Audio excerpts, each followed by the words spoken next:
Hey there guys, my name is Marcus, and in this video I'm going to review Aweber. The first thing I'm going to talk about is pricing plan, then I will review like the main features and what do I think about them, and also what advantages and disadvantages I personally see. In my opinion, I wouldn't recommend you using this email marketing software. I'm not paid by any of the competing marketing softwares. This is just what I think about it. In the past 5 years, if you would go 5 years back, Aweber was amazing, but right now it is not that great comparing to the competition there is on right now in the market. So let me just explain. When you would go on the pricing on how it actually feels. So from 0 to 500 subscribers, it's completely for free. And you get, of course, limited account, as you can see. But comparing to MailChimp offers you 2,000 subscribers. MailRite offers you 1,000 subscribers for free. Even Sendinblue offers you 9,000 emails that you can send completely for free.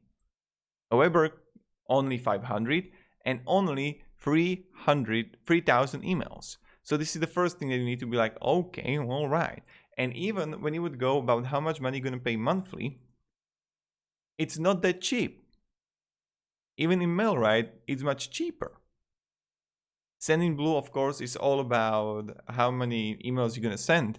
But I would honestly recommend Sendinblue comparing based only on the pricing plan. So pricing plan, in my opinion, is not great. Now, to go even further on how it works and also how the drag and drop system works. So this is something else that I don't personally like and prefer, is that if you would want to like create a sign up form right here, let me show you.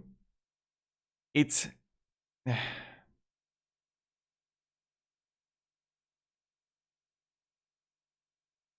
not that easy comparing to MailRite or Sendinblue. It will take you more time to actually play around it and how to actually use it, right? But this is just not that great. Now, to go even further, yes, you can create landing pages. Yes, there's one thing Aweber is winning comparing to the others is how many integrations you're gonna have. On integration standpoint, I would possibly use it if you want to like specific integration. But even MailRite is much better with WooCommerce. Shopify is really good with Klaviyo and also with Sendinblue. MailChimp is kind of like a rip-off right now. I wouldn't personally use it. But even when you look on Aweber free plan, the one thing I don't really like is that you're gonna have, let me show you and explain. When you would on reviews, plenty of people are saying that the customer support is bad, that delivery rate is much worse, that the emails are it's going to end in spam. Also, when you want to start with Aweber, there's one thing. If you're gonna send a lot of emails, you are not going to find statistics about the open rate and like deep analytics. You can even export the analytics to analyze it with your team or someone. So it's like you can actually see the open rate, the delivery, if it's like really successful, and also how much money it actually made you. This is something that is really important if you want to make money from email marketing, right? So yeah, you can just read it on Trustpilot if you want to, just comparing to Sendinblue. It's just like different kind of level. And that's pretty much it.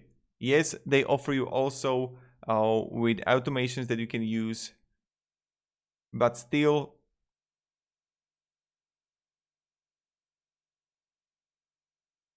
just be careful. That's all. I just wouldn't use Aweber right now. It's not that great choice right now in the market. So thank you very much and have a great day and goodbye. See ya.